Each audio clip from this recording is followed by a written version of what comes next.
Mike McCool here in the Royal Examiner Studio, and with me today is Dr. Chris Ballenger. Dr. Ballenger is our superintendent of the school system. Appreciate you coming in. Oh, yes, sir. We've talked about, finding out more information and making the school transparent as possible, like what's going on. Yeah. I know we talked earlier and the last time about some potential changes to some policies, and the big one was cell phones in the classroom. Yes, sir. And I know we had a policy which wasn't too bad. It wasn't bad. It was just during instruction. Yeah. It was during, like no cell phones during instructional right. time. And then all of a sudden, not all of a sudden, but the governor came down with his plan, and the VOE come around, and so they've given you a policy. Why don't we talk about, in general, good and bad of cell phones in the classroom, and how we're going to adapt to it. Well, I think we did host the fireside chat at Warren County High School. We had a few parents there that night, and then we had a good conversation afterwards. So I appreciate those parents that were there and to talk about cell phones. But it was some good information concerning how cell phones have really changed our lives, changed our culture, changed us, as individuals. Yeah, it's become an extension of our arm. And really, and to see that there is an addiction to these things, and just to know that we need to do what's right for our students, and by going in, and we did have a policy. Our policy was no cell phones during instructional time. So at the elementary one, they had to stay in their backpack all day. So from our old policy to the new policy, there's really no change for us at the elementary school. Right. Middle school, the same thing. We said cell phones had to be in your locker, and so students at the middle school have always been putting their phones in their locker. If we saw them in their pockets, or if they had them on their hand, we'd take them to their locker, make them put them up in their locker, and then they could go on to class. Okay. And so there's really no change with that, because middle school students are still going to store their phones in their lockers. Okay. The biggest change is at high school. Oh, it's always a change. Yes, the biggest change is at high school. So the old story, I'm 16, I know everything, right? Right. So at high school, they were allowed to use their phone for the 5 minutes in between classes, and then they were allowed to use their phones at lunch. So now with this new policy, they did change some terminology to where, it's bell to bell. So from the first bell in the morning to the last bell in the afternoon, no cell phones, period. They all have to be put away. So at the high school, we are going to gradually implement that. So we started October 1. I sent a letter out to all the families concerning the policy updates and a timeline for implementation. And in that timeline, I did outline that there's really no change for elementary, no change for middle school. We're going to continue that. But at the high school, on October 1, they started storing their phones in their backpacks. Now, they could still use them for the first couple weeks here. So starting Monday, they can no longer use their phones in between classes. But they're still going to be able to use them at lunch. So that's going to be a big change. And then we get into November, and I believe it's November 13th or 14th here. Let me look. And I want to get my dates correct here, November 12th. Okay. So that is when they will no longer be able to use the cell phones in lunch. The cafeteria at lunch. So that means at that point, all cell phones at the high school have to be in their backpack or in their locker. And so when the bell rings till the bell rings at the end, right? Yep. They cannot be out. They cannot use them. They need to be off. And we need to go back to some of that old communication of, if a child needs to call home, they can go down to the office and call the parent. Right. If the coach or athletic team needs to give an update, it's not using an app to update everybody on it. Yes, we can still update parents through apps and communication like that. But with students, we're going to need to make announcements. We're going to have conversations. And so that's going to be the biggest change that we're going to see is at the high schools. Right. So at Warren County High School and Skyline High School. But hopefully, we'll make these transitions as we need to, and our students will be better off for it. Right. So, what do you really think? What was the motivation behind doing this? Obviously, there's been some. What do you call them? People took advantage of it during class, and basically, it's a distraction. And there's students there that don't. Their phone is turned off or put away, and you got other people back there on their phones. So. Well, I mean, there's a lot of reasons. That's when we set through the fireside chat. They talked about the health, they talked about the psychological components of it. They the educational components. If you're sitting there scrolling through, your TikTok or whatever you're scrolling through, you're not paying attention to the teacher who's delivering the lesson. So then you're not obtaining the material. You're not growing educationally, and then if it's in an SOL tested area, you're probably missing an important piece to help you pass that SOL. Right. Well, I know it does to me sometimes. It'll just rob my time, and I don't. I'm doing it like for the examiner. I'm looking for some stories that we posted on social media, make sure everything's done, and that's only takes a few minutes. Next thing I know, an hour has gone by because this I got attracted to that. I got distracted on that. Next thing you know, I look at the clock. Oh my gosh, I've spent an hour on something that I thought would only be 5 minutes. Right. Yeah. So it does do it, and and now I see the old joke is you're walking down the street and they get run over and they're just that phone. You see it every day walking down the street. They got their phone out here, so it is an addiction. And what's really funny, I posted a story a couple weeks ago about cell phone addiction, and for the first 2 or 3 days, it had 0 engagements. And I thought, that's not me. I'm not addicted to it. So a story that affects every single person, adults and children, really took a while before people started paying attention to it. I just thought it was an interesting, you especially on social media, you'd have 3 stories. This one had, 1,000 engagements. That's the addiction one had 0, and this one had 1,000. So they looked at it, but they just, that's not me. Yeah. Well, and the one thing to point out also is that this policy and the executive order and the guidance from the Virginia Department of Education is not just on cell phones. Right. Oh, there goes that phone. Yeah, that's what we need to do there. But it's also on our watches. Right, because everybody's got these Apple Watches now. And, your earbuds and things of that nature. That it's all electronic devices when it comes to making sure that students don't have access to those during bell-to-bell instruction. So, because a lot of times these things are connected, so I could still be sitting here scrolling and texting or something on my phone, on my watch, or listening to some music or something else. But we need to refocus on what education is about and how to better engage educationally in our classrooms. Right. And through the cell phone and all the technologies that we have personally, that's not the way to engage. Right. We will still be using some Chromebooks in our classrooms and for activities, and a lot of our textbooks are on the Chromebooks. But we will be monitoring those. We do have security in place. We have, I believe it is GoGuardian that is our internet filtering system to where teachers can actually monitor what students are on their Chromebook, and if a student is not on a certain page that they're supposed to be on, the teacher from their computer or Chromebook can actually shut that page down and redirect the student to the page that they're supposed to be on. Yeah. And so we have those monitoring tools to make sure that when we're doing that instruction, that students are focused on the activity that we're supposed to be doing, and that they're not going off and doing what they're not being supposed distracted. to be. Yeah. Yes, sir. Yeah. This was a major policy, I think. I mean, I know we had it before, but it's like cutting someone's arm off. I mean, everyone has got this cell phone, and I look back when I was in high school, which 50, 60 years ago maybe, we didn't have cell phones. And how did we survive, right?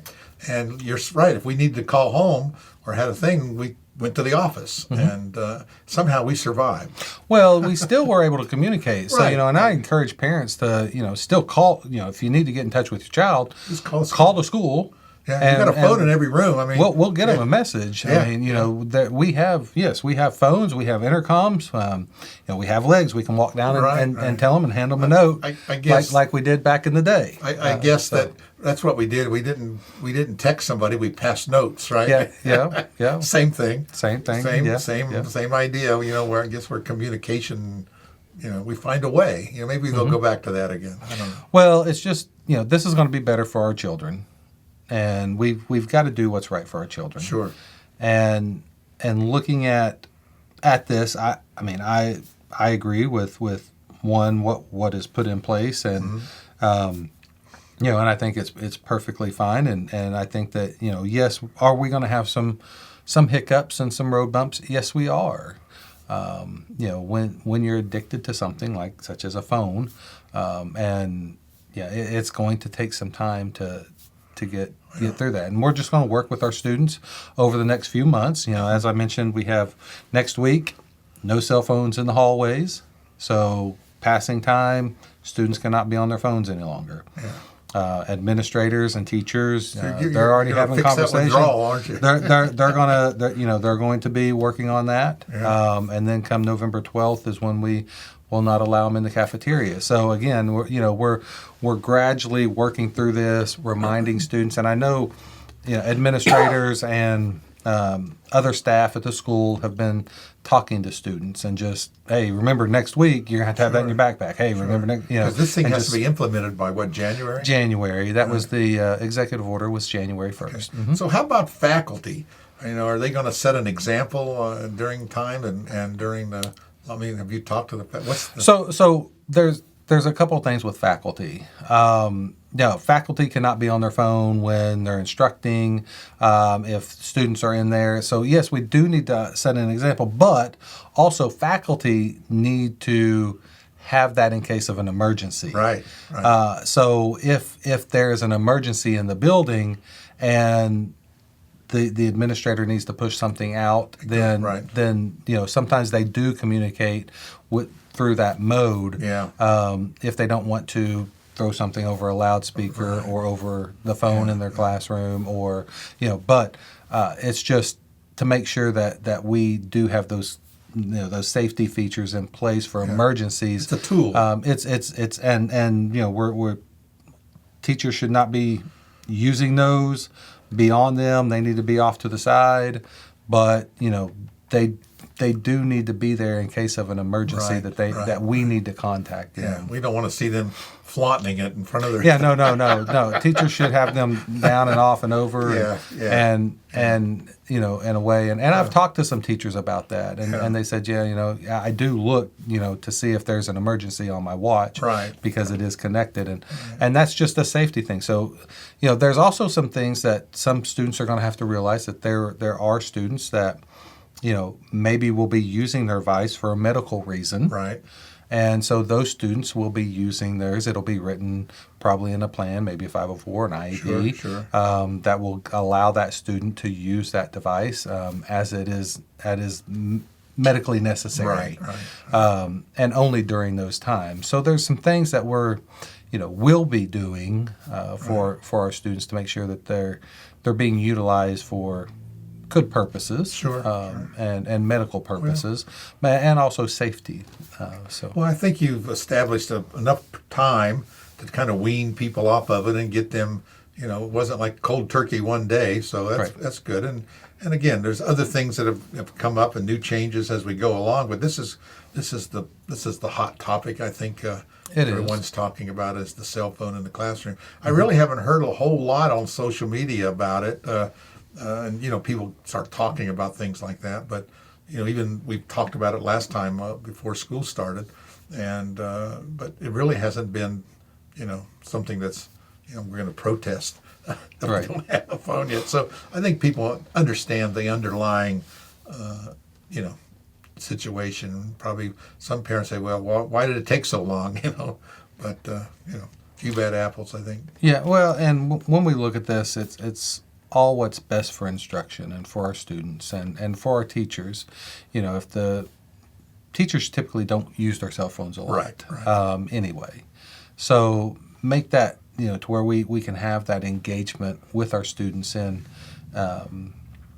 in groups or small groups or one-on-one, things of that nature. Sure. And so we can enhance that teacher and student engagement Right. in the classroom Yep. without these things. If students don't have them, teachers have theirs put away, we're going to be good. So, Yeah.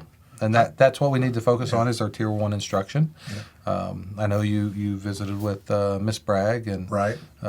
We talked about some of the accreditation situations or issues and how we do that. And again, this goes right back to this education. I mean, the engagement and truancy and distractions and engaging students in meaningful processes. And I think we can make education interesting, and it can be fun. Well, it was the old thing: reading is fun. I mean, it can be, and I think this is just one more. Let's get this distraction out of the way, and Correct. let's move on to something else. It'll be interesting when they do it at lunch because that's the time of. But again, it's an example of I seen people in the restaurant down at LD's. We're sitting there. 4 people sitting at the booth, and they're all got their phone out. And I come out, are you texting her? And they laugh because they have done that. Correct. Yeah. Well, and it's going to force our students to do what we're doing. It's have a conversation. Let's have a conversation. Have a conversation. Yeah. And I think that with our cell phones, there's this median in between. Yeah. And so I don't have to really interact with you because this thing is cold. That's right. And so whatever I put on here, there's not anything coming back at me. Right. But now that we're face to face, it's a different feeling, and I think think you see that in a lot of in society today with more anxieties and things of that nature because people aren't used to just calling somebody up and having a conversation. Used to call people on the phone, talk for hours, right? Oh my goodness, yes. And now they text you from you hear don't leave a message, send me a text. Right. Yeah. Well, I think it's great, and I appreciate all the hard work that you and your staff do for our students, and it's always interesting. We're working with Mr. Gardner over at the DECA, and people are engaged. He always talks about now every year bigger and bigger classes, more people want on, and changes it now. You don't have to be in one of his classes to get into DECA, and that engages students into learning. And I think it's important. There's a lot of programs like that. At Skyline, I know we have the FAA program, and there's then we have these early act in there and interact programs with. I mean, all these things are about engaging one-on-one. I think it's great. It is. So we're looking forward to it. We know this is best for our kids, for our children, Right. And I think all children will be better off for it in the long run. So Parents too. And I just ask parents to help us and support us and implement this. We know, and we do hear parents. I want to be able to contact mom. I understand that, but there is a way to communicate through the school. Right. And this is executive order. We have guidance from the Virginia Department of Education, and we have to implement that. Yeah. So we don't have a lot to say in what is happening. And I'm sure they'll have some changes as we go along to next year, and maybe they'll come back and do something else. But I think it's good. I think like I said, as I read through this and went through that fireside chat to hear some of the research, it's very interesting, and I think that our children again will be better off in the long run. This is not a knee-jerk response. This is a well thought out policy. Reading through it, it seems like they've covered, they've given a lot of information and statistics or whatever it is, the background on the reasoning for doing it. And I think we really all know down deep that it's the right thing to do. Oh, it is. Yes, sir. So, well, Dr. Ballenger, I appreciate it. I appreciate you coming in, and hopefully we'll see you again here real soon. We'll talk about the next change in our school system. All right. Yeah. I'll see you next month. So we'll set something up for November. I appreciate that. All right.